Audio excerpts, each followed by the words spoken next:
Okay, it's 7 o'clock. We'll call the meeting to order. Please rise and stand for the Pledge of Allegiance. I pledge allegiance to the flag of the United States of America and to the republic for which it stands, one nation, under God, indivisible, with liberty and justice for all.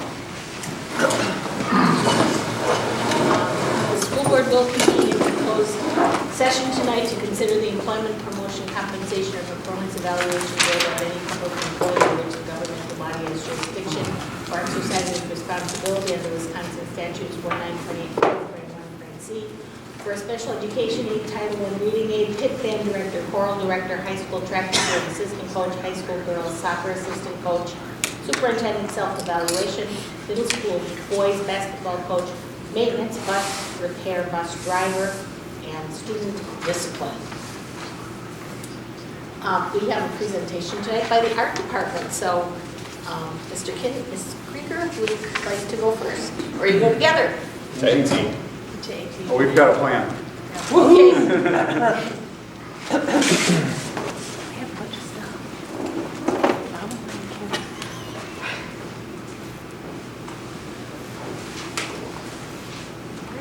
Hi, everybody.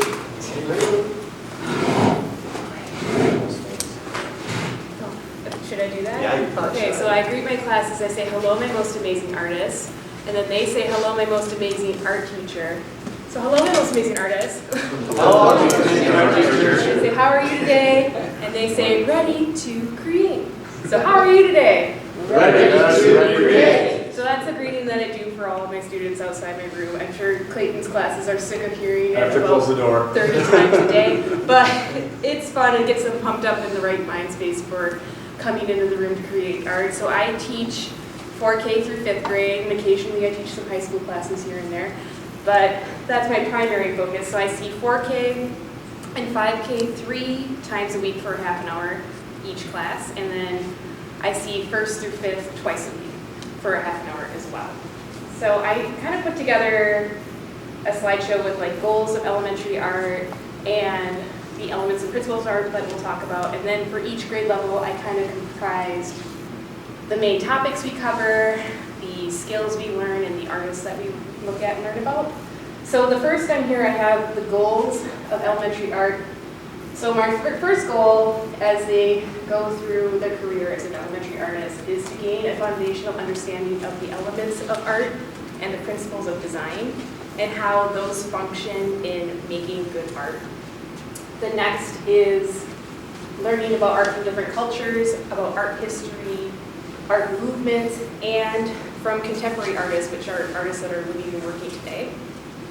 And then we bridge art with other disciplines. I like to try to bridge it with literacy, math, and sciences when I can, and making life connections with big ideas like nature, identity, emotions, things like that. We participate in discussions about artworks and artists and art-making processes. A lot of times we'll learn about an artist, we'll study their artworks, we'll make connections with characteristics that they have, and they kind of break it down to what that artist does and what makes their art unique. And then probably one of the biggest ones for me is building confidence in their artistic abilities and their creative problem-solving skills. So my goal is that they're exposed to all kinds of different art media and making practices like ceramics, 3D sculpture, weaving and sewing and fiber arts that start in like 1st grade. And drawing, painting, and mixed media and collage. So by the time that they leave elementary art, I hope that they have found one thing that they are really good at or enjoy a lot. Because some people might say I'm not a great drawer, but I really love play. So those are kind of our main goals. And to kind of circle back to the first goal is the elements and principles of design. That's what we're talking about here. So the elements of art are on the left side in red, and then we have the principles of design in blue.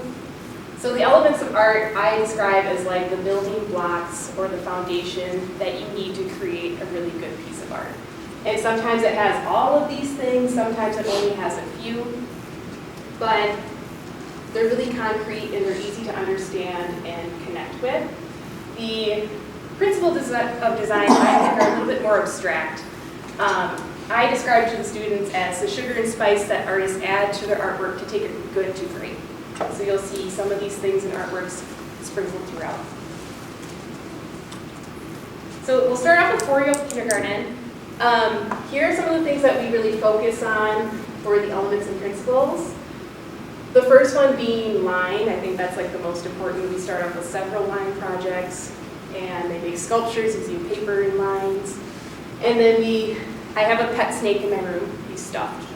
He's a python. His name is Larry. He is well loved, more loved than me, I think.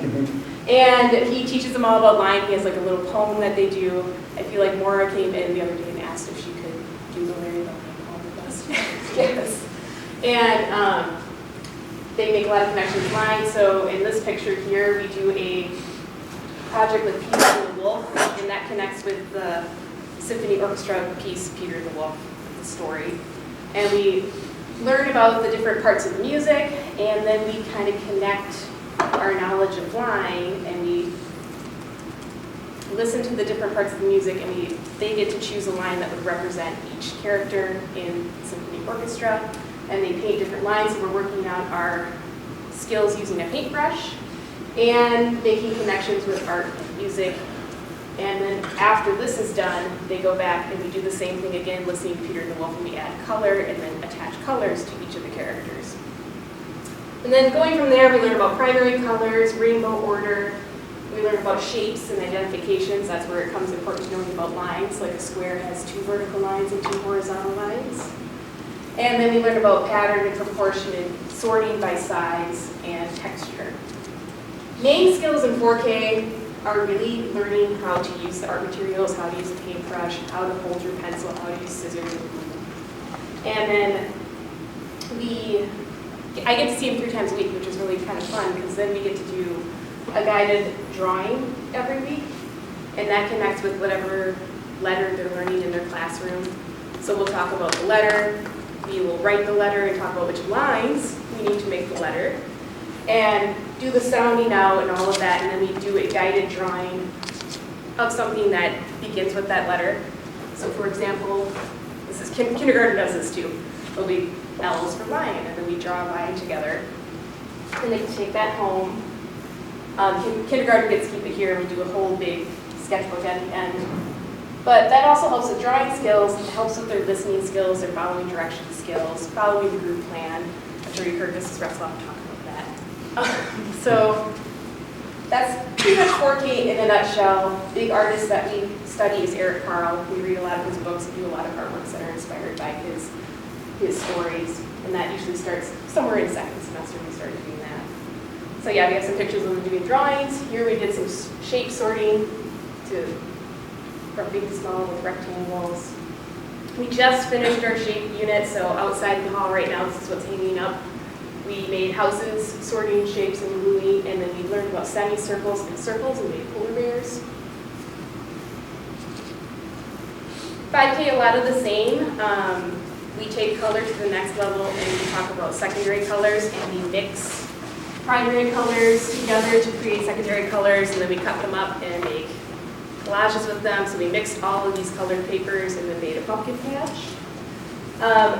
The biggest thing for kindergarten for me is doing scale and proportion, and we focus a lot on the self-portrait. So at the beginning of the year, I say make a self-portrait from head to toe, and I don't give them any other direction, so I get a lot of really unique looking drawings. This year I got one that was like all circles. And then we do 2 big self-portrait projects throughout the year.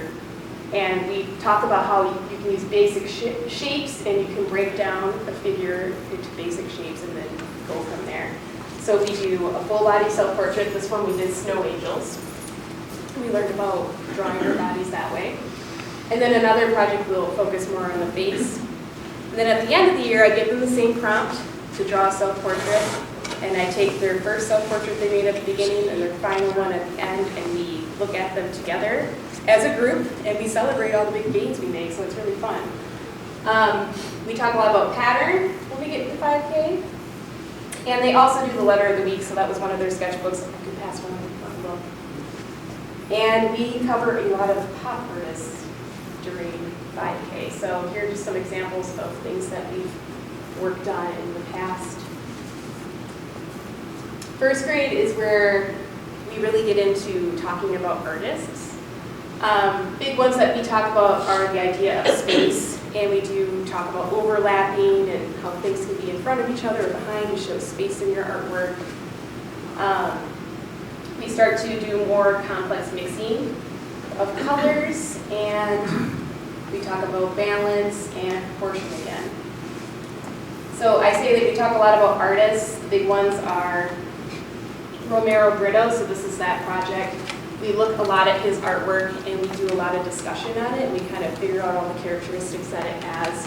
This one you can touch on, like so many of the elements principles, they mix their own colors with warm and cold colors for their pumpkins. And then they paint each section of the pumpkin, so they work with a partner. It's kind of fun because you hear them talking about, how'd you get that color? And they share with the people next to them. And then they do the same thing for the background with cool colors. And then they fill in each of the sections with different patterns, just like the artist does. And that's one of these, if you'd like to see it in full color. So that's really fun. When we just finished a Henry Rousseau one where we drew tigers and learned about jungle. We have a symmetry unit towards the end of the year, which are these bug ones, and they paint one side of the paper, they fold it in half, and when they unfold it, they have the mirror image on the other side. So we made a lot of bugs, and here they are working together, making their pie. And this one is a new one that I did this year. We did poinsettia flowers, and Mr. Carlson had his poinsettia sale, so we went and borrowed one, and we got to look at it and observe it, and we drew one together. So then this is just a big class project put together, and each student has their own flower to represent them. Second grade, we talked a lot about proportion again, and then this time we start talking more about cultural art. We learn about the Day of the Dead and Mexican folk art, and we talk about drawing the human skeleton for that one. And we use basic shapes to create skeletons, and then they put them in festive clothing, just like they would for the Day of the Dead. We talk about space and rhythm and movement. For this project, we work on identifying positive and negative space. And they talk a lot about pop art as well. We talk about Keith Haring, James Wisney, and things like that. Sorry, I feel like I'm going way more than Third grade's probably my favorite year of art. Right? It is. So this is where we get to do like all of my favorite projects. We start talking about form. We take 2D shapes and make them into 3D shapes. We talk about geometric versus organic shapes. Our current project we're working on is a Charlie Harper project. And we look at John James Audubon, who did the Birds of America book, versus Charlie Harper. And they both draw birds, but in totally different styles. So this one, he does more geometric, simple shapes. So we work in collage here with a background, foreground, middle ground. And then we do weaving. We really get into yarn weaving. We do plate weaving. That's a really fun one that always turns out really bright and colorful. And then we get a little further into the Day of the Dead Mexican folk art, and we make, this is a big one for the third graders, the sugar skulls. They always look forward to this one. Very long project. It took us 2 months this year to do. But we start off making a newspaper armature of the skull. We plaster it, and then we paint it, and then we embellish it with jewels and glitter and paper flowers. Those are all on display down also. So that's a big one for third grade. Fourth grade, we focus on a couple of things. Value is a really big one that we focus on, and landscapes. We do a lot of landscapes and talking about scale and proportion with landscapes, like what perspective or anything kind of goes into one area. This one is a sugar skull as well, but instead of we're focusing on the form, we're more focused on the design and having a symmetrical design that is mirrored and making things the same size when we're drawing them. This artwork is a new one that we did last year. We studied the artist Amy Sherrill. She did Michelle Obama's portrait for the National Gallery of Art. And we learned to draw our hands from observation and use drawing pencils to do shading and value. So that's, I think, some of these. And then these ones, some more just close-ups of those. Here's one of our landscapes ones that we're working on right now with an artist named Jen Arani. And this is always a fun one. We do an optical illusion where when you cross by, you see one image and then it changes when you go the other way. That's always a popular one. And then 5th grade, we do the Carrie Anderson watercolor. We're working on that right now. And we get into doing more landscapes. We talk about doing more shading. We do a really fun mask project. So it's like making a hybrid animal. So this is one that we were working on for a long time. And we use our sketchbooks more now as like planning tools. So they had to go through and sketch their vision. So they had to take 2 different animals, take their characteristics and mash them together to make a new species. So they have to do a lot of planning for that with different materials. So this was like a big one for this year, lots of fun ones. This one kind of reminds me of that movie. So this is a long process though, but I thought the results were really fun, and then everybody came out with something totally unique and different. And so some of those artists that we focus on for this one, Carrie Anderson, we talk about realism, we get into op art a little bit, optical illusion art, we talk about Bridget Riley. But that's some stuff here. So here we are making the masks, painting them, and then last year we did a sewing unit where we dyed fabrics and then we stitched our own pillows and made tassels. That was really fun. And then the last thing I have is collaborative art, and I like to do things where everybody has a part. This is hanging in the hallway right now, where 5th grade made gingerbread houses, 5K made trees, 3rd grade made snowmen. So everybody kind of had a hand in making a part of the big mural, which I think turned out really fun. Well, yeah, high school helped you with Oh, yes, and then my high school TA helped me paint the beautiful background. Would not be possible without her. She's the best. And then that's all I have for elementary, so I'm sure I took like That's all. Cool, I don't have to say anything. Right. Sorry. Yeah. Have we ever recognized Carrie Anderson for doing that project with our kids for? Yes. And she hasn't done it the last few years with COVID, so I just been doing it now. Oh, that's Yeah, So she's doing it this she's year? back in, No, not this year. yeah. I think it's Not this year, but hopefully we'll get her back soon. Well, if you get her back in, Yeah. we should do some recognition. I think so. She's done this for over 20 years, for sure. It's 30. 30. I mean, yeah, it's amazing. So tuck that in your. I feel like that's. I will. I think that's a great example. Very nice. Thank you, Kara. Yeah, Thank you. And I'll hand it over to my amazing counterpart. Okay, my name is Clayton Kent. This is my 8th year here at Sevastopol. Previously, I had taught 9 years in Randolph, Wisconsin. And I was K-12 there. That was fun, but that was a big program, K-12. So I was happy to relocate here and teach just middle school and high school art. So we'll get into it here. I just wanted to kick off with some pictures of my students having a good time in class. So a variety of different things, and some of the artwork, you'll see some examples as we move through. So just to start with 6th grade art, because that's the first class I teach. Thank you, Kara, for expertly preparing our youth for the big leagues when they hit me, but they know everything. I mean, just, did you hear what you said? You know, they know what they're doing, so it's really exciting for me to take them from there. Anyways, in middle school, I've done something different the last couple of years. So after having taught for a while, it's like we do a project. It's like we just do projects, and there wasn't a lot of rhyme or reason to it other than the elements of art, principles of design, things like that. So what I did with all that COVID mess, you know, just trying new things. 6th grade will have an Adventure at Sea unit where every single artwork is related and tells a story from the first through the last. And so I'll just kind of show you what that takes to look like. But these are the projects, all 7 in a row. And I had something else there to show you the sound houses. Whereas 8th grade then, they have a different adventure. I call it Adventure of Self-Discovery because as 8th grade is about to become high school and they can pick their classes as electives, I wanted them to see more clearly how art is a chance for them to be themselves.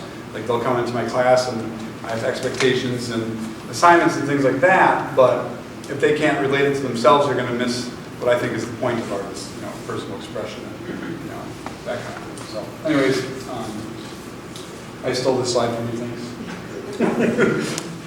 Truly, almost everything I talk about comes back to these. I explain to my students, it's like if you're in math class, do you know what addition is? Because it's important, like what is multiplication? Like they need to know that basic stuff. So when we talk about these things, it's easy for me to have conversations with my students when we talk about that versus about what they did or didn't do, because that's really difficult, or that they're learning. We can have concrete, focused, productive conversation that focuses on this stuff. All right, so for 6th grade, the first project is, like I said, the start of an adventure, and I have them conceive, maybe they found an old lost map in the attic or something. So it promises secrets, adventure, a worthy treasure, if you dare chase it. So this is a student's artwork where we kind of go through cartography, history a little bit, just like map making and things like that. They design their own undiscovered territory. We have map key and a compass, and we spend 2 days decorating the border just to have a little bit of story get portrayed.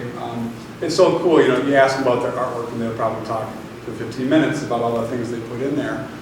But I just like looking at it because you kind of see for yourself.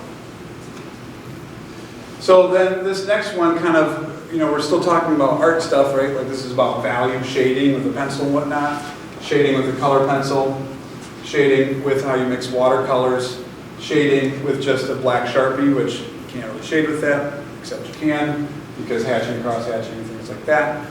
But the story point continues. All right, now we're off to find that island, right? So we journey across the vast waters. It's wild and unpredictable, but you can't turn back now. So the cool thing is, some of my background, like what I'm interested in, is comic books and stuff. So we talk a little bit about how each of these is essentially a panel, and it's showing the passage of time. So you can kind of see how the sun seems to be jumping around a little bit, and other students really go pretty crazy with it when the water gets really tumultuous and stuff like that. So, but anyways, we're on our journey. So this is a fun project with oil pastel. Do you remember this one?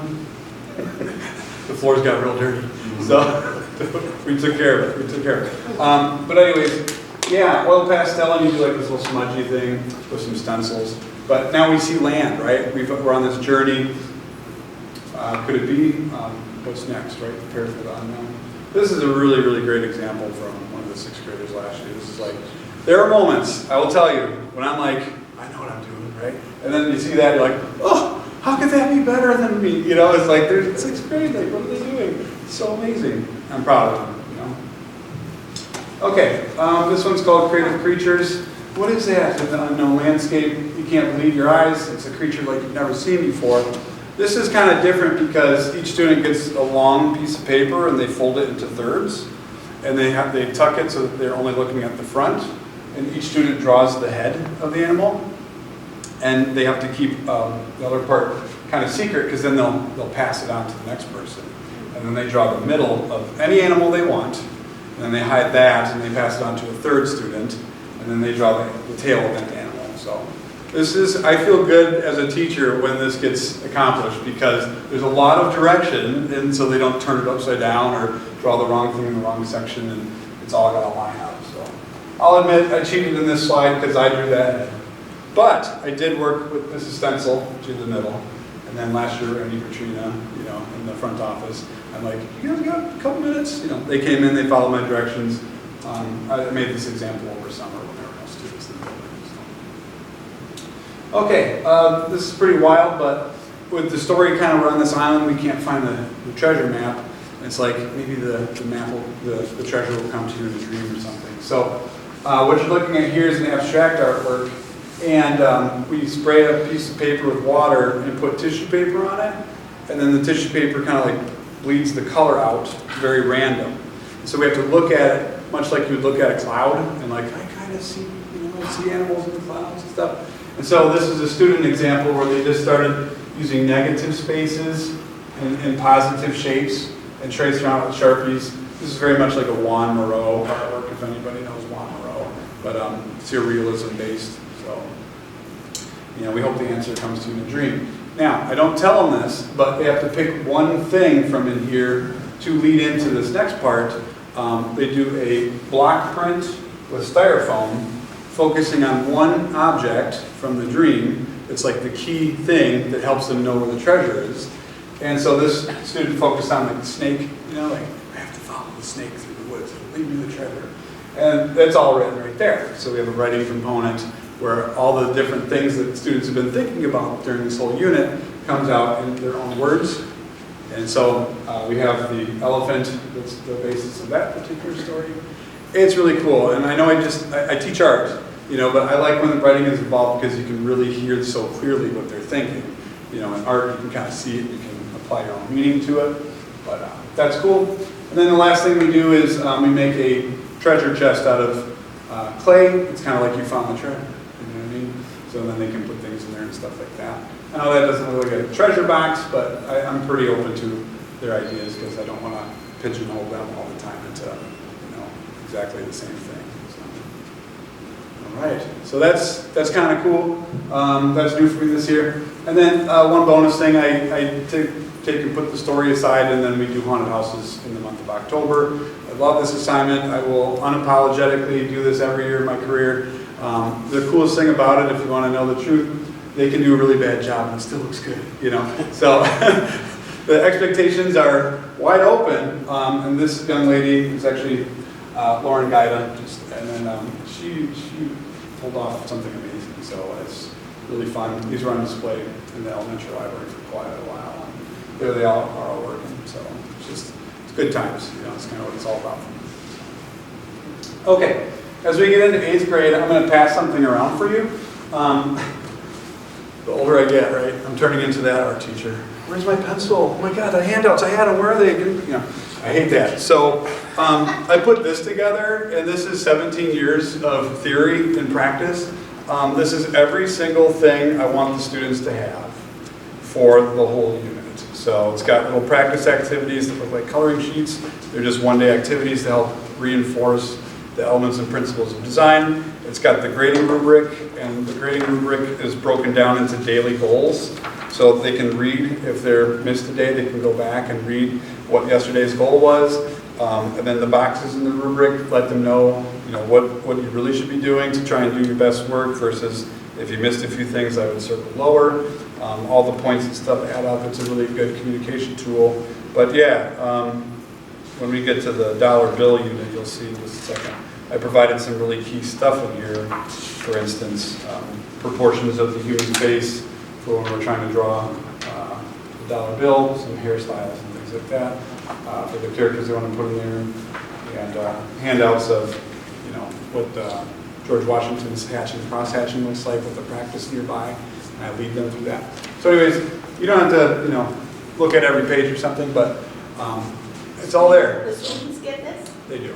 I know that's hefty, that's big, but I'd be probably handing all that out anyways. And then a trimester.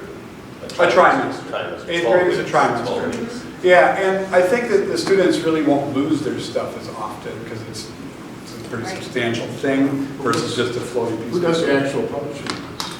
That's all me. So yeah, like I don't have a book, right? So I made that because I needed to rely on myself. You know what I mean? So. Yeah, that's why it took like 17 years to put that together. They have ideas, right? But I can't. So I'm going to go a little quicker because even though I'm entertaining myself, I want you guys to have a good night. This is just realism. So I let them trace because the goal isn't to be a good drawer. The goal is to understand realism. We abstract it by changing up a few things. And this is called non-objective, where really we just focus on purely elements of art. It's just circles, it's just lines, it's just color. But what I like about it is you can see how they're related. Even if you don't quite understand that gap, they will. So it's kind of fun. They can understand bigger concepts in art. When I saw this assignment once upon a time, I said, we can't do that.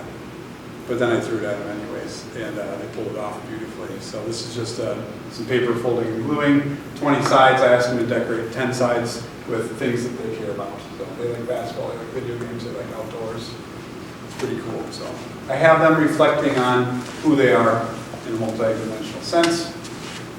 This is based on the Renaissance art of Arcambolo, Giuseppe Arcambolo, and he would like paint faces as other things. So I asked them to identify something they are passionate about with one topic, and then they kind of put a face together. So right. They design their own money. That's what that big unit was. And then I have them pick a color. I make them 6 copies. They can trade amongst themselves. You know what I mean? So that's kind of cool. All them, right? They put their own name in there, and then they put a separate signature in there from whoever they want. But we watch a video, The Secrets of the Dollar Bill, and so now this is loaded with secrets that you don't know, but they would tell you. They would tell you. Okay, famous artwork on the screen. I ask them what scares them. Any guesses? Spiders. Okay. Then here we do some logo and graphic design, so they have to put their initials together and something else that they care about. And this is like a 3D caricature. Whether they want to make themselves or just some other goofy character is kind of fun. All right, I kind of got to break this up, but I was asked to design the memory book covers for the pre-K through 8 memory book, yearbook. So every year a small committee of 8th graders that essentially volunteer. I pitch it to everybody, everybody's ideas are heard, but only the students that really want to work on it do. And then these are some of the covers from last year. So, that's a really fun unit. I feel like I can kind of put my own stamp on our school history a little bit. But it's always their ideas. So. For high school art, these are the classes that I teach. And these are the course descriptions that are found on our school website. I didn't feel bad copying and pasting them because I wrote them once upon a time. But I have some pictures there for you. So the basis for drawing 1 has been observational drawing, because if you observe real life, like our high school gym, and you have the ability to understand what you're seeing and make that happen with a pencil, it's very powerful, because if you can observe real life, you can observe what you're seeing in your head. Like you can put down on paper what you imagine. So then we kind of move into color and drawing too, and this is just a nice example of color pencil. Okay, I teach a college level advanced placement class. Not every year.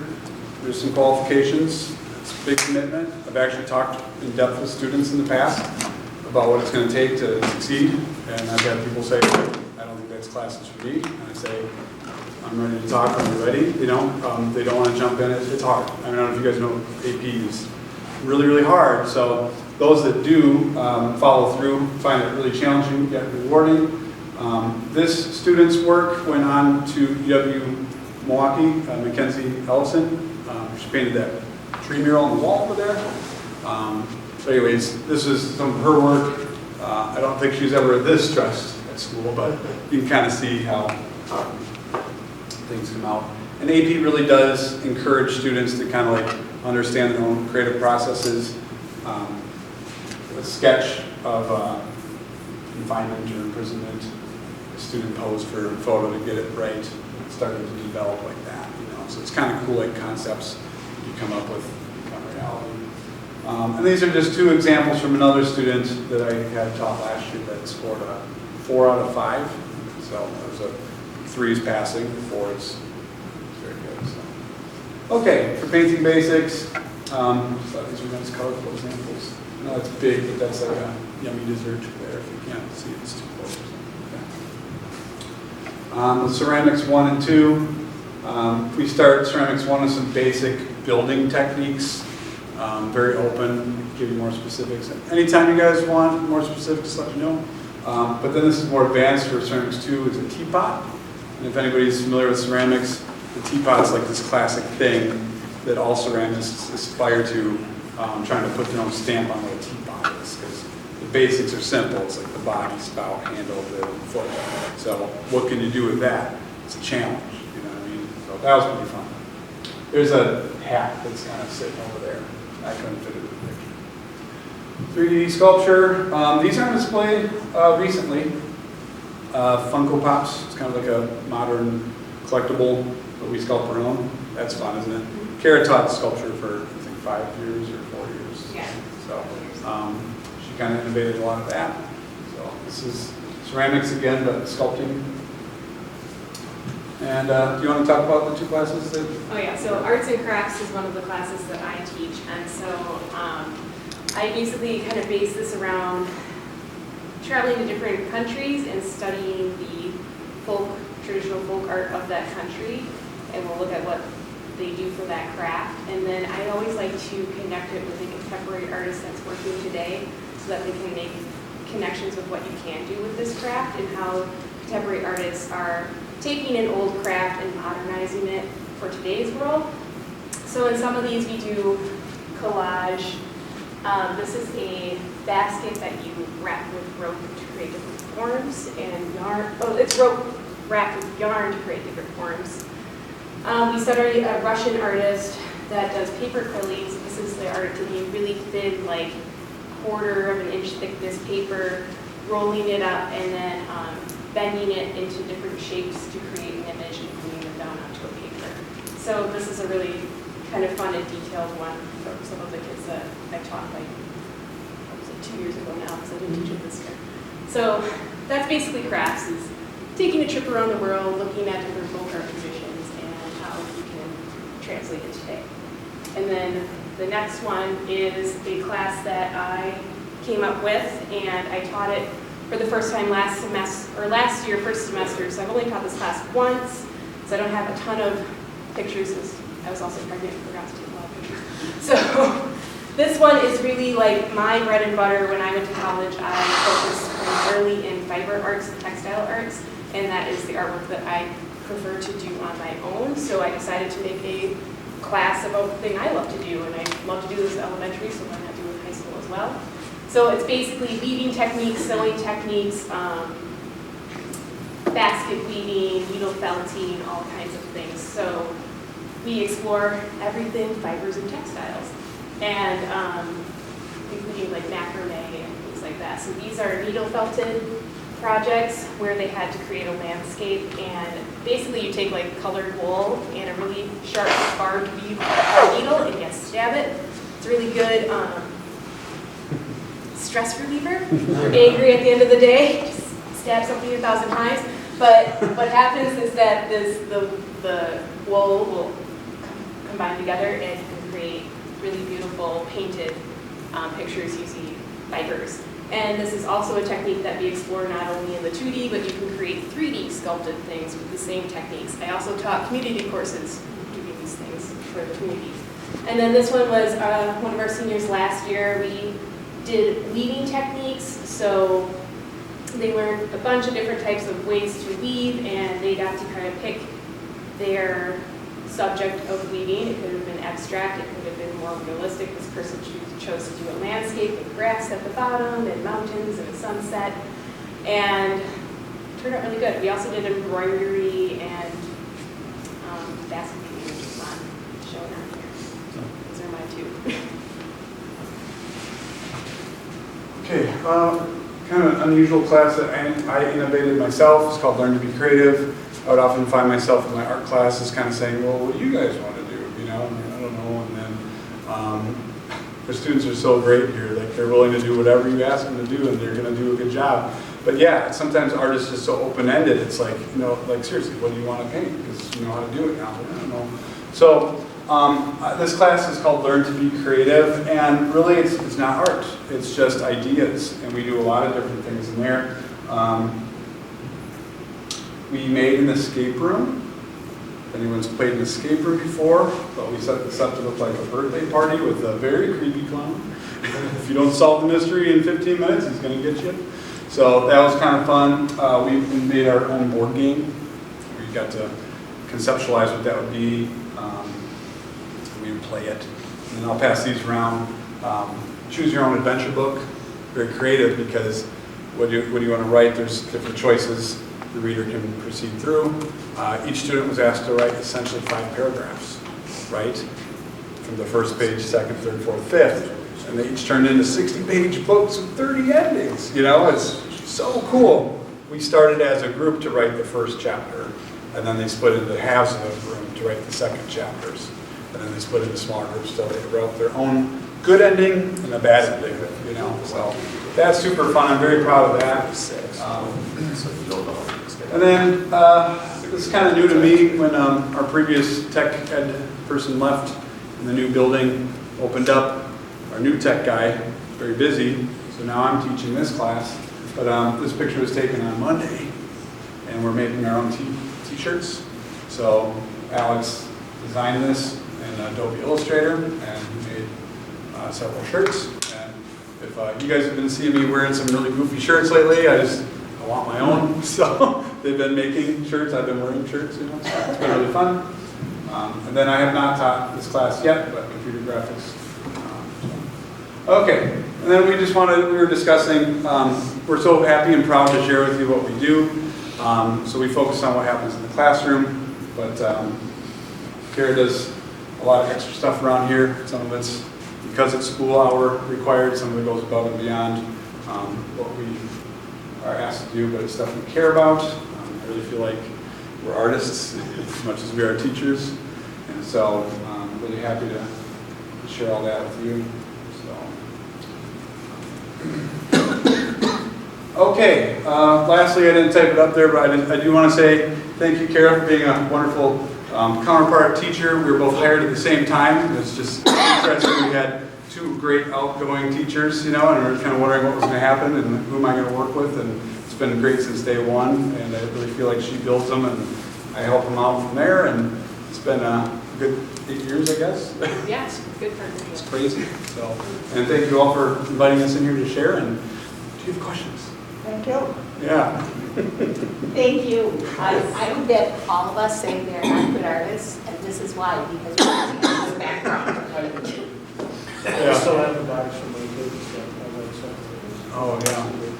So did the students have any opportunities to work with, you know, the artist community in York County? And I realize it's difficult if you're, but I mean, do you have any plans or have you in the past? Yeah, I definitely want to do some more outreach. We were working with the gifted and talented kids through the Dome House, working with a local art teacher, well, not local, but retired art teacher, Jane Bueller, and so she's got a lot of great connections, and so I'm definitely interested in like talking with her more. We email all the time to kind of figure out some opportunities for these kids to get out there some more and get exposed to more of the great artists that are around here. So it's definitely something that is in our agenda to do more of, because I think that's a great resource. Recently, the 4 mainland schools have been working together for art ambassadors. So a couple of representatives from each of our schools are meeting at the Miller Art Museum M3 building, it's an extension building, and it's like once a month on a Monday just to meet with other young artists, you know, students, and they're bringing in artists to talk to us, local artists, things like that. It's on the docket to do more, bringing in artists in.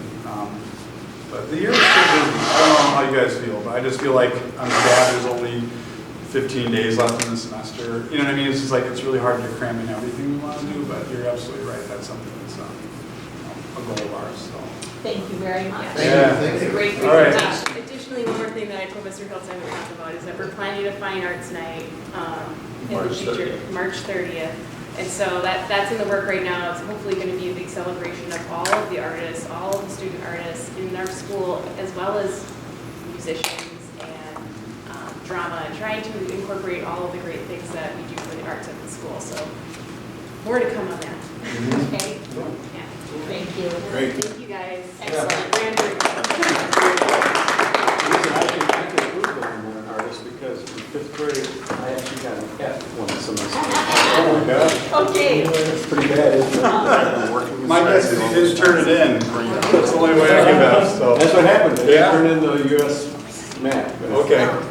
Okay, so Sue wisely told me we should probably watch the weather so everyone gets Yeah. home. And I have the custodians. And I'm not, I don't want to cut off anyone's points or observations, but we'll be a little less conversational tonight to try to keep the meeting moving along, if that's okay. Does anyone wish anything moved to from the consent agenda? If not, then the consent agenda is approved by consent with donations from Smile Designs for $3,300 for the first grade classrooms. The Jacksonport Area Business Association donation of $1,000 to Destination Imagination, and the Pioneer Athletic Booster Club donation of $500 to the Hall of Fame. We'll go to the administrator reports. Mr. Hills. Thank you very much.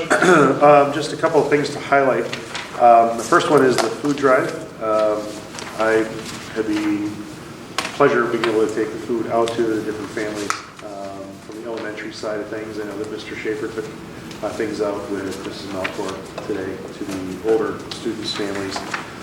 We reached almost 20 families with that food. Those families were very thankful.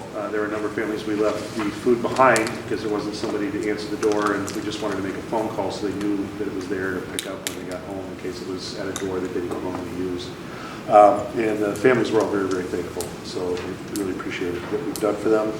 The other thing I'd like to draw attention to is the return of the Christmas concerts that we had, and hugely attended, which was awesome to see, and it was just great to see the kids performing again and just have that piece of community back. It was awesome. I'll take on to that. If you didn't get there, the high school concert was like overflow. And I liked all the people, but I guess there were concerns with safety as far as parking and things. Parking and seating was difficult. Parking yeah. and seating. But we're going to meet maybe tomorrow about it. As soon as we can to review how the 4 concerts went to see if we can arrange it better. So That was a just great take what it is. concert, and the elementary concerts were great, and kind of like this art. You think, well, art, okay, they learn to draw, but what that young music teacher is doing with those kids as far as they have to learn how to play a ukulele and sing at the same time, which is a really hard thing for a little kid. Little kid, you know, and they learned to drum and beat, so it was all really good. And Mr. Hiltz was there, Mr. Schaefer was there, Mr. Lipke was there for the Sunday afternoon concert, directing traffic outside, and then mopping the floor. I can't remember when that was, but the floor was wet. He was mopping the floor, so they were great. You gotta use your skills. Anything else, Mr. Hill? No, thank you very much. Ms. Margraf? Tonight, this month, I wanted to start with a couple of staff recognitions. In the past, I talked about Dina Saunders working with students at NWTC at the CNA program and how that was new. Well, I want to report that it was very successful. That student passed and is now going to interview next week for a CNA over at the hospital. So really, really proud of that student, number one, but of the opportunity that we allowed her to do that. And the second staff recognition is Sarah Moraski just recently passed her CERI exam, and that is the Center for Effective Reading Instruction, which means she's a certified dyslexia interventionist right now, and we had supported her to go through that program. So it's nice to see the staff push themselves a little bit more, and just really, really happy for her, what she can bring to the school because of that. And then finally, I want to share some thanks and gratitude for our community. And I'm jumping off a little bit what Mr. Hiltz had said about the food drive. But I just want the board and our community to know how effective they were this season by monetary donations that they made to the school. So we were able to provide much needed gifts for families that are unable to, provide that for their own. So it was gifts and it was gift cards, and it was just fantastic and pretty overwhelming. So it feels wonderful to give, so in our community allowed that to happen. So I wanted you all to know about it. That's all I have. Thanks. Did anyone have questions on Mr. Schaefer's report that they'd like to direct to Mr. Lipke? I'd like to ask Mr. Margraf a question. When did our students last take the YRBS? I don't know the answer to that. The reason I'm asking is there's been quite a bit in the media recently about it, and I'm wondering how. I can check in with Mr. Okay. Schaefer about that. Okay, thank you. Yeah, you bet. If there are no questions on Mr. Schaefer's report, are there questions on the athletic directors for the township report. Hearing none, we'll move to the superintendent's report. I think these highlight the snow days we have. I'm pretty sure that the National Weather Service are having regular seminars for us superintendents, and the way the other three soups in the county work together on that. And we have 4 board members going to the school board convention this next month in January, so it's good. Oh, the luncheon, the senior citizen luncheon, we served about 65 people that day. And the crowd probably had around 100. Some people did not come to the dinner, but it was nice to have that back too, so I should be happy. It was nice, very nicely done. Well, you had the 3rd graders made the placemats, the 6th graders did the serving, FFA helped guide the people, and the one specialized life skills room served the meal. So it was a great combination for the 4 different groups of kids to help too. Don't have anything. This property buildings and security. Have anything to report from the November 29th meeting? We've heard from the county that we're clear to put a permit in for a sign now. Looks like we're going to get cleared if we have the funds to go ahead with the FFA sign perpendicular to the highway. Yeah, I see that. That was a major accomplishment. All things considered. So we have Yeah, those it is. funds in our It budget, is. or? We have that's a some goal? funds, that's a goal, we can use our, yeah, we got funds we can use. Guys gotta work on that, We guys. still have to decide on kind of. Right, what kind of sign is up, we'll have the sign guy come out to the committee and we'll look at it. and get I'm working on just it. gonna mention this again, we should either get Cody Lice to fix up the Pioneer Way sign, or we should go to the Pioneer Way sign, because it looks really bad. We could probably just take that down, can't we, because isn't there a green metal one there? There is. Yeah. Oh, Right. well, it looks bad, so we should take it down. To go along with the building, we had created a company come in yesterday and look at redoing the district office, especially Chris's area, so she gets a much better presented area when you walk into the district office.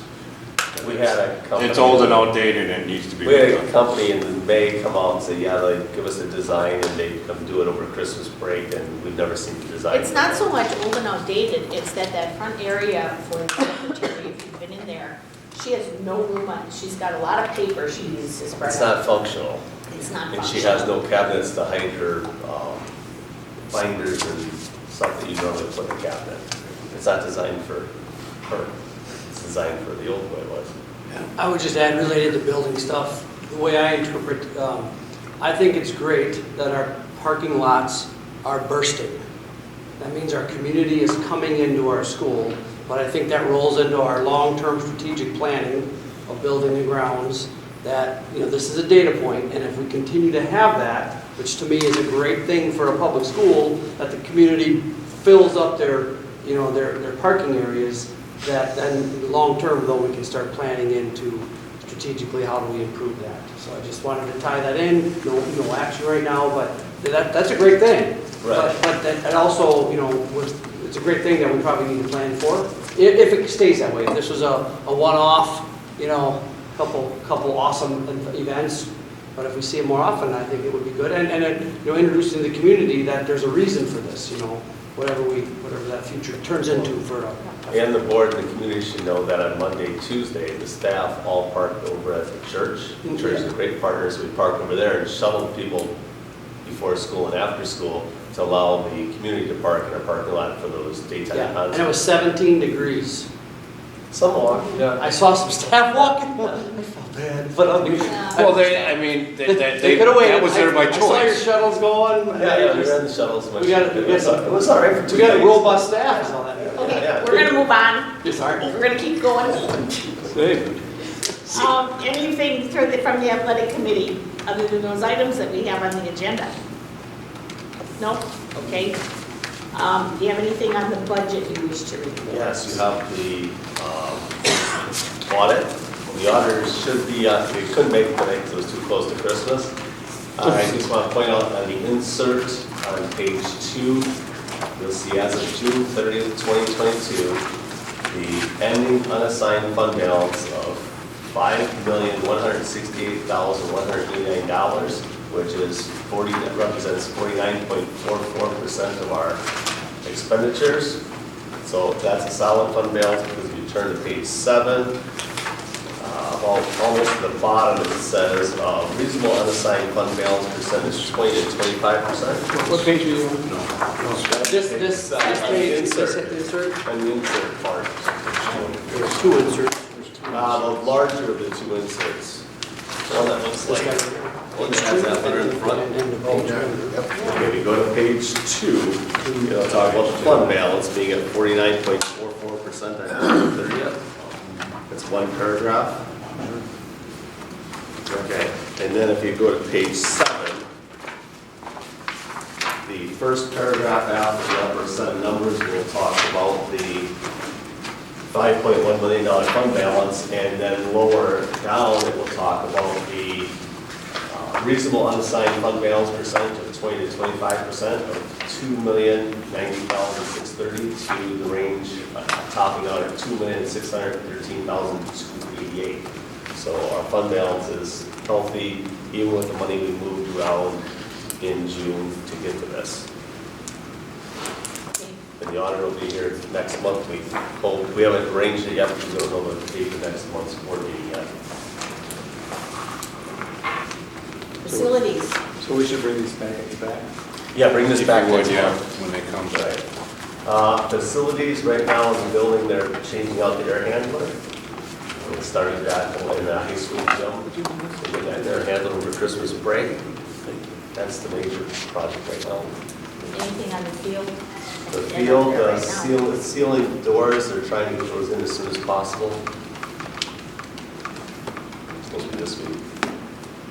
Okay.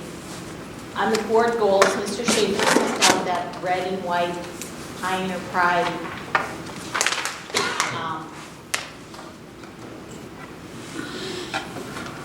First, we're going to, some people like the white on the right, some people like the white on the left. We're going to take a vote, and whatever is most aesthetically pleasing in the group, that's where we're going, Keith. White on the left or white on the right? And in your board packet was what was This approved last or month. the white on the? He's good, indifferent. So white on the left or white on the right? White on right? Right. White on left. Dave? White on left. Sue? I'm fine with that. White on right or white on left? Right or left? Either way, Yeah. I am I'll go with you. Melissa? Left. Aaron? What is it right now? This is here, or is We don't. It's a draft in work. Got the draft, is it right? We went from the right. White on the right. White on right? I'm sorry, white on the left. White on left? I'm gonna change my vote. White on left? Yeah. All right, Mr. Weidman? Left. White on left? Mr. Ward? I don't care. Okay, so we've got the white. Flunk we've got art, white. remember? I flunked art. Okay, so we're gonna switch it and have the white on the left. All right. The mock-up over there. This is gonna run that by Sue Andrews to make sure we've got the correct time here. Those are the words that we approved at the goal-setting session. Does anybody have any? I have a question. Do we approve this side or just the mission values No, just, guiding principles? these have already been approved. Yeah, but, We just are saying you want it on the left. got it. That other stuff is not board approved, that's It Mr. does- Schaefer's okay, high school great. stuff, right? So would someone like to make a motion to approve? Because he's going to have some posters made of this to put around the school.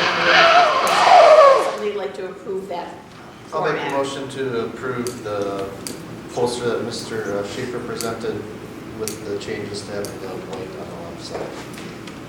Second. All in favor, say aye. Aye. Opposed? Motion carried. That doesn't take a roll call vote. Only if you ask for one.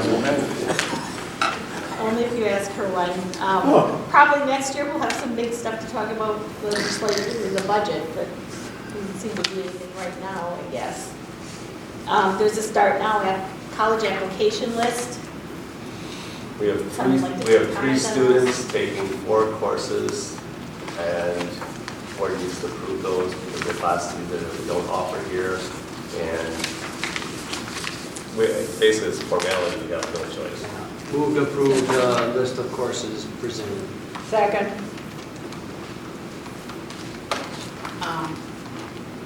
Which should probably, in the motion, say the start now college application list. All in favor, say aye. Aye. Opposed, motion carried. The high school course description booklet. Each teacher looked at their, or department looked at their area, did any updates, and I don't know of any changes from last year to this year. There was one NWCC English class. I don't know of any others. Would someone like to make a motion on the course booklet? Move to approve the high school course description booklet for 2023-2024. Second. Are there any questions or Just discussion on it? a information question, we don't teach trigonometry anymore? It's pre-calculus and, I know, I saw that, but, yeah, but that pre-calculus isn't true. I don't know, you'll have to ask our math teachers. I don't know where trig's included. Trig is sine, cosine, Yeah, they tangent. do it in geometry, so geometry and trigonometry. Oh, they do it together? Yeah, but I would get a second opinion. That's what I remember when I was in the classroom. We had Mr. Slice here a couple months ago. But I'm almost, I mean, that's That's what I what remember. it's not a big deal, I just wondered what happened to It's a- trigonometry. I hated geometry, I loved trigonometry. Okay, if there's nothing else, all in favor, say aye. Aye. Opposed, motion carried. Using the survey. We have these Wisconsin Association of School Board resolutions. Does anybody have anything they want to point out? There's the high cost of transportation aid, which I guess we would look for an increase in that. Voter education was interesting to me. Did we do any of that already? And resolutions. The League of Women's Voters comes and speaks to our seniors. Is that what you're talking about? Well, one of the resolutions is that is included in the, that be included in the curriculum. Which number are you referring to? The resolution 2302, voter education. 2302, voter education? We're supposed to vote on these now? No. Oh. These are, Either you can go through each one and choose how, as a committee, as a board, you'll vote, or you can give the delegate the authority to vote on each one as she sees fit during the meeting. Oh. So I'm pointing them out to you in case you want I to didn't have a understand discussion on I didn't any of understand voter education, what it has to do with school. I think Bishop. independent school. 2302 is amending an already existing WASB resolution.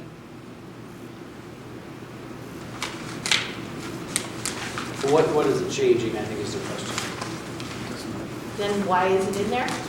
Well, because they added 2 words to change, right? That's what the other. Yes. Well, so does anyone want to have a discussion on these, or just motion to have the delegate vote in favor, how they would, as each would favor Sevastopol? That's the way we did it last year. Right, and a couple years ago, we did go We through did, each we went one. through each one, yeah. yeah. So, Yeah, we went through each one. I got a question on the private school transportation. I want to go from individual to family. How are it supposed to be? say that again, Jerry? Which one are you referring to? Resolution 23-06. 2306? 06. Parent contracts for private school transportation. School districts, What was happening is that parents were getting paid per child, even though they all rode in the same car. And this is to avoid that. It's now per household. so this is how parents get paid. If you send your kid to a private school, you get reimbursed for mileage. Yes. And you're Oh, getting it per child, so if you had 4 kids, I you're got it. getting the same mileage, but times Right. 4 kids. Getting it 4 Okay. times. You're carpooling, which you get 4 times the money. Funny good racket if you can get away with it, huh? It Yeah. must have been fighting over who's state. Well, these aren't law, this is what the legend. Well, that's what I was saying, these are This is resolutions. what the, this is what comes up. the They guide the work of the government The lobbyists relations. go and lobby our. I understand, but have we, in my time here, have I seen a resolution come turn into law or guidance for the Department of Public? Yeah. Not with this legislation. So, do you Good. want to discuss them, or do you just want to make the motion to direct the delegate to vote as each best affects Sevastopol, favorably affects Sevastopol? I would recommend you allow the delegate that authority because there'll be discussion on the floor that night and that day as well. Absolutely. And There so will they be do many get- amendments to these. I would make that recommendation that the delegate vote in the best interest of our district. I trust the I'll second. Questions or discussion? All in favor, say aye. Aye. Opposed? Motion carried. All right, so the athletic code updates. Do you have that, Mr. Lickey?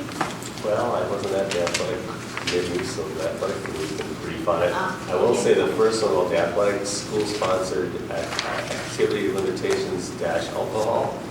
I did send that to Mary Gerber for an opinion, and I haven't gotten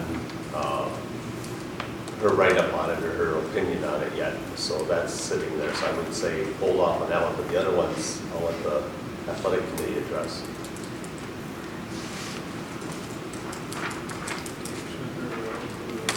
One is, well, okay, so we're holding off on the alcoholic. Well, what I would say, I guess, is, and I'll start it and you guys clarify. I'm gonna, high level, I think there's been a lot of discussion about these are areas to provide, I think real quick, organizationally, organization puts out their intent and coaches and staff members go out and do great things. There are certain times they find when you're giving them flexibility, there might be some areas that need to be clarified to make it more efficient. And I think these recommendations have come from experience with the athletic community to say if we add these clarifications, it should make things a little smoother and easier to organize. So that's what as you dig through these, that's what they're kind of clarifying, that we think it'll be easier to help all the coaches and all the teams, cooperatively, run their programs and take advantage of our facilities and all that kind of stuff. But somebody referred to off-school premise activities. So, I mean, are we talking about, just grab the alcohol one and say, it would happen at Town Park? That would, yes, Yeah. correct, yes. Okay. Because we're not, yes, right, we're not changing school-owned property, we're not changing that, that's kind of a, So I think that's a law, we can't change a law, We're right? not, Right. we're not addressing that one tonight because we have not heard back from the No. attorney. We're not addressing the one regarding alcohol. What we are addressing is the update in relation to the churches because there was some question about Sunday morning practices and I think you guys said no Sunday mornings. Yeah, noon nothing or- before noon. Noon or Yeah, they 12:30. were, talked about extending it from 12 to 7:30 on Sundays. And then giving, And then not having more than 2 hours of practice time on a Sunday. And then not having anything before. It was 12 to 4:30, and that was based off of way back when Jay Zahn and Karen Brower were on the board. I called churches and everyone found out when their catechisms or their Bible studies were. There was a Sunday night group for the Catholic Church, I believe, the high schoolers that met at 5:30. So I said, okay, 4:30 minutes, they can go home, shower, get something to eat, get to their thing on time. So, and I don't know if that's. Added in some stuff that Yeah. the student athlete should be penalized for missing practice at maybe on Sunday. This is a layman. Is it necessary to have practices on Sundays? Well, that's debatable nowadays, and you wouldn't win that debate because it's just every sport, every coach, every player has a different scenario nowadays, and what we're trying to do is we find is reasonable. So is there a day of the year they don't have practice, a day of the week they don't have practice? They can just spend it. Actually, They can only have 6 days They can only have practice. 6 days in a row of contact. In regards to Sunday practices, it's, that they're not, I guess, encouraged, they have to be Typically, by the AD, and typically you would have a game the Monday. I'm just saying, this is probably old time thinking, but, you know, Sundays are days where a lot of families get together, have picnics and all that stuff. Doesn't that put a lot of pressure on the kid now? He's got to choose between doing something with the family, which is very sorely needed in today's society, which we've lost a lot of, and having to choose between that and doing some athletic thing. Why can't we just say, we're not going to have Sunday practices? Historically, Well, because we're not doing it. Because at times, they need a Sunday practice. We have a game on Monday, and you're playing varsity sports, you gotta have Sunday. The idea of only having contact 6 days in a row allows you, if you played on Friday night, you probably take Saturday off, have Sunday practice, get ready for Monday's game. There's times in the schedule where you'll need that. Okay, let me I guess need is the wrong word, because you want that contact. I understand what you're saying about the families and stuff. That's why we let don't me play just that. ask this question.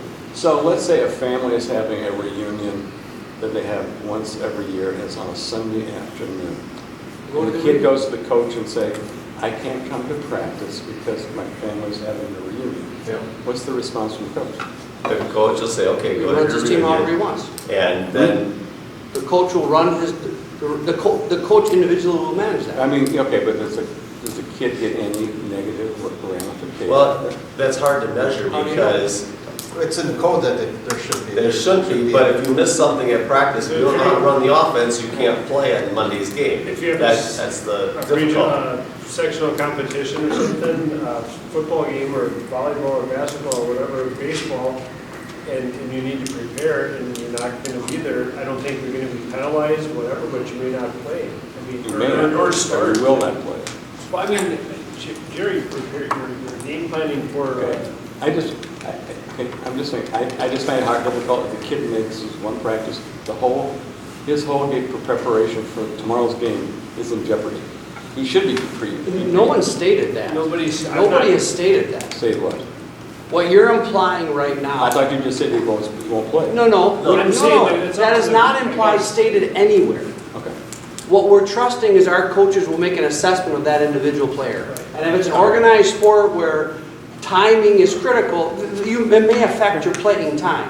But nowhere have we saying you can't do that. I And so, didn't phrase it that way, I meant just, that's.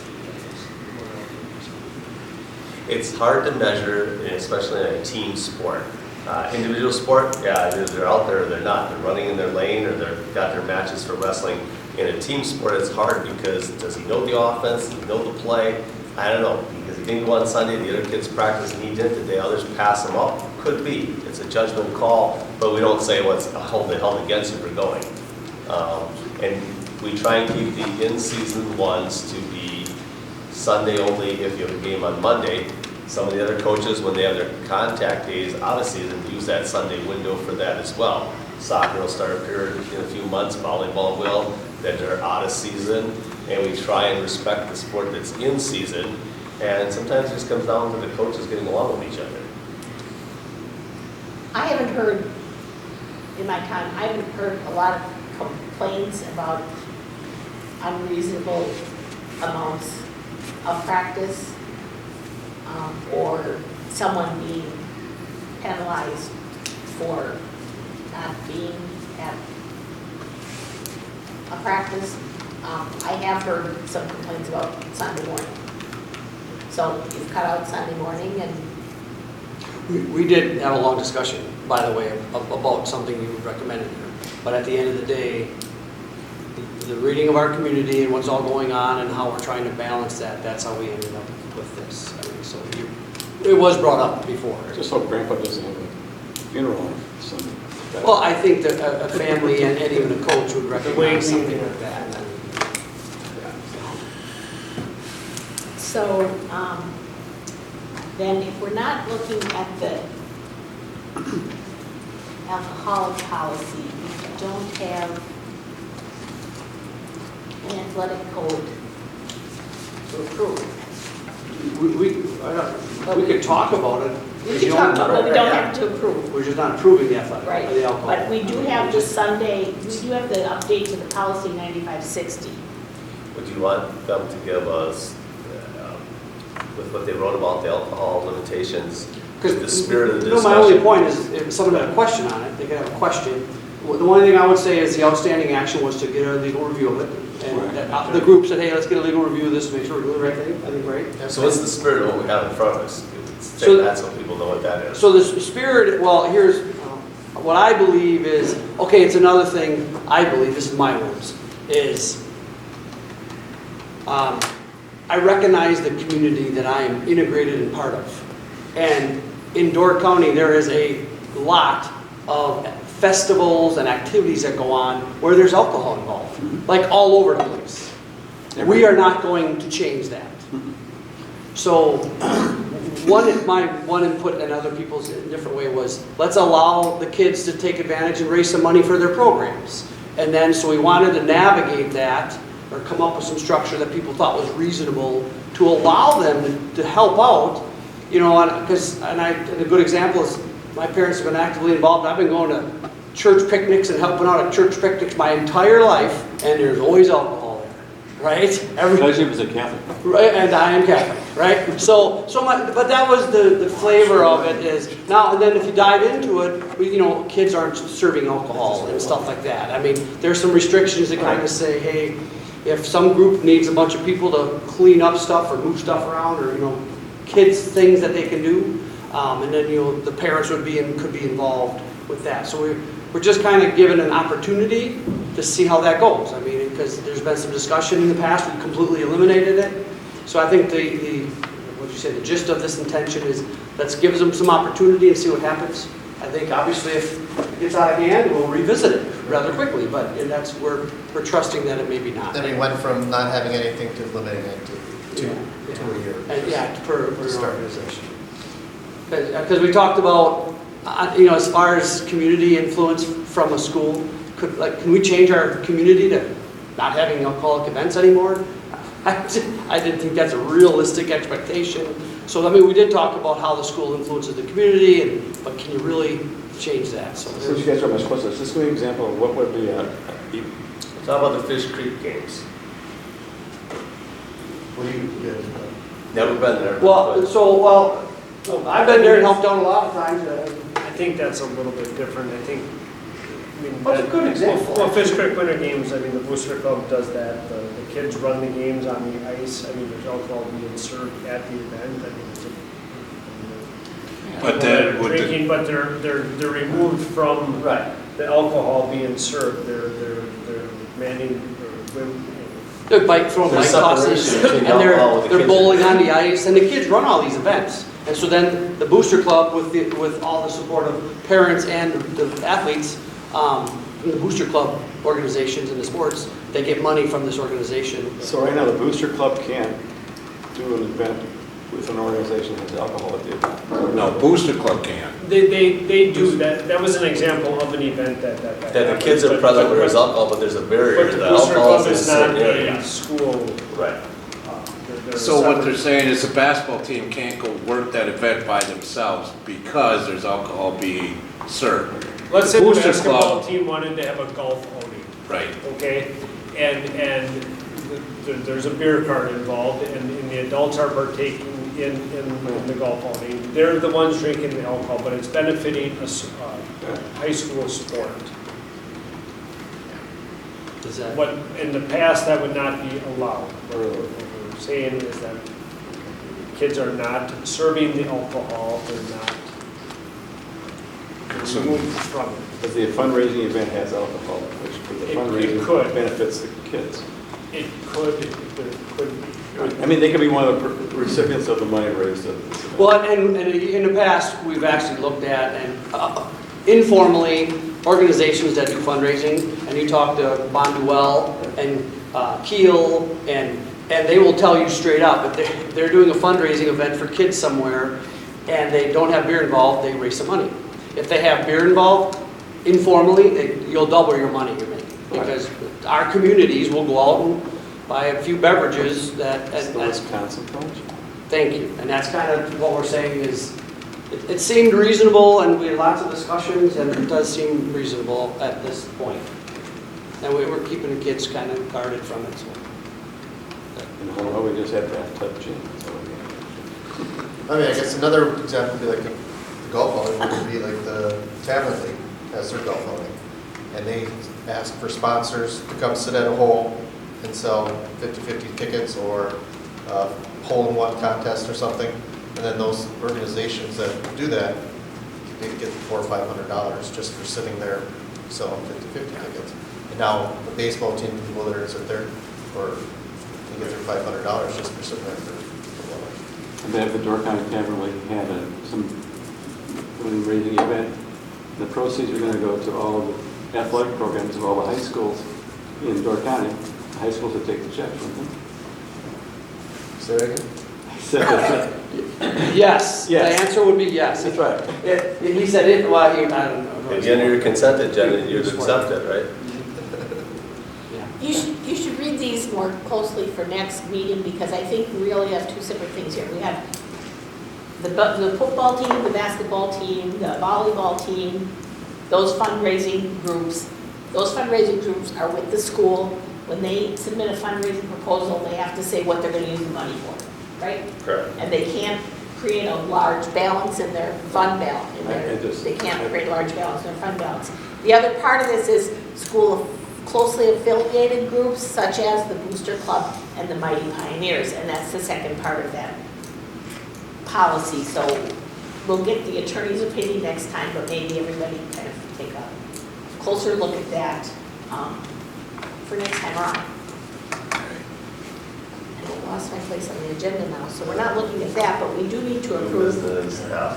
Are we going to approve, yeah, the Sunday facility use? That is the policy change that we would be looking for approval or disapproval of. And in your packet, policy 9560 is given to you for reference.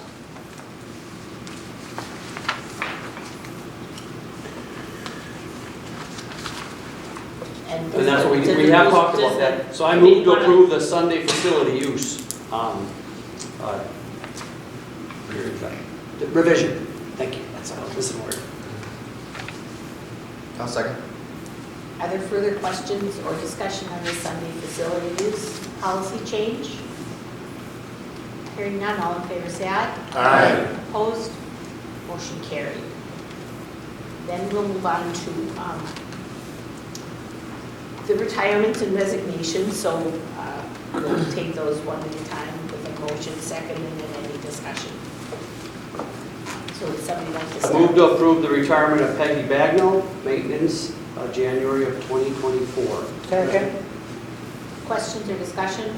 Comments? Please note, she said may possibly make it longer because she's not 100% sure, but she wants to. So, and we explained her, Carl explained that you get the 3% bump for 1 year, and then if you say, hey, I'm not going to make it in retirement, I'll work a little bit longer, then she's, and by all means, we'll keep it facility when we can. But then the bump ends after a 12-month period. Let us know. So it's good for us, good for her, but we'd like her to. Does she revert back to the original base? Yeah, it goes back to base, she loses 3% off the top, it only lasts for a 12-month period. Actually, it hurts her because in the future, her rate should be higher, and 3% of something larger would be beneficial. She wants to put herself in a position if she's ready to go at that time. Any other questions? All in favor, say aye. Aye. Opposed? Motion carried. Mark Harrell is the middle school assistant basketball coach. I move to approve the resignation of Mark Harrell as the assistant boys middle school basketball coach. Second. Any questions or discussion? All in favor, say aye. Aye. Opposed? Motion carried. The resignation of Lisa Ma as the math interventionist aide. Move to make a motion to approve the resignation of Lisa Marsh, bad intervention lead. Second. Questions or discussion? What is a math intervention? The math intervention is a program we added with the ESSER funds to address the gap in math skills. And this is the aid for the teacher there. All in favor, say aye. Aye. Opposed? Motion carried. That would conclude our regular business. So I'll look for a motion to convene to executive session. Second. Roll call vote. Mr. Aye. Ryan? Jerry? Aye. Mr. Aye. Aye. Aye. Aye. Mr. Aye. Motion carried at 8:24 p.m. Okay, we're back in session at 9:01 p.m. Is there a motion on the special education aid? I would move to approve Stephanie Bauman as a part-time special education associate. Second. Questions or discussion? All in favor, say aye. Aye. Opposed? Motion carried. I make a motion to appoint Maureen Sullivan Collins as a part-time Title I associate. Second. Questions or discussion? All in favor, say aye. Aye. Opposed? Motion carried. The pit band director. Mark Fisher. Mark. Move to approve Mark Fisher as the pit band director. Second. Providing background check. Provided, thank you, Ryan. Questions or discussion? All in favor, say aye. Aye. Opposed? Motion carried. The choral director. Ann Bershine, pending background check. Move to approve Ann Bershine for the choral director, assuming the background check clears. Second. Questions or discussion? All in favor, say aye. Aye. Opposed? Motion carried. High school track and field assistant coach. Make a motion to approve the hiring of Debbie Moore as high school track and field assistant coach. Second. Questions or discussion? All in favor, say aye. Aye. Opposed? Motion carried. High school girls assistant soccer coach. I would move to approve Madeline Estes as the high school girls soccer assistant coach. Okay. Questions or discussion? All in favor, say aye. Aye. Opposed? Motion carried. The middle school boys basketball coach. Oh, move to approve Kyle Lutke as the middle school boys basketball coach. Is that good or is that? For the second half of For this. the second half of the season and the Split the stipend. split the stipend appropriately. Second. Questions or discussion? All in favor, say aye. Aye. Opposed? Motion carried. And then the maintenance bus driver position. Move to approve Lucas Pierre as the bus maintenance driver custodian. Second. Questions or discussion? All in favor, say aye. Aye. Opposed? Motion carried. That concludes our business, and then we need to look at a January meeting. Yeah, it's supposed to be the 18th, but four of you will be at the school board convention, and I will as well on the 18th, so the recommendation would be to push it back a week, if that works, yeah, 25th. What are you proposing? Pushing it back to the 25th because January the 26th? 25th. 25th. Wednesday. 2-5. 25th, okay. Okay, so we will move the January school board meeting to January 25th. Is there a motion to adjourn? I'd make a motion to adjourn. Second. All in favor, say aye. Aye. Aye. Opposed? Motion carried at 9:05 p.m.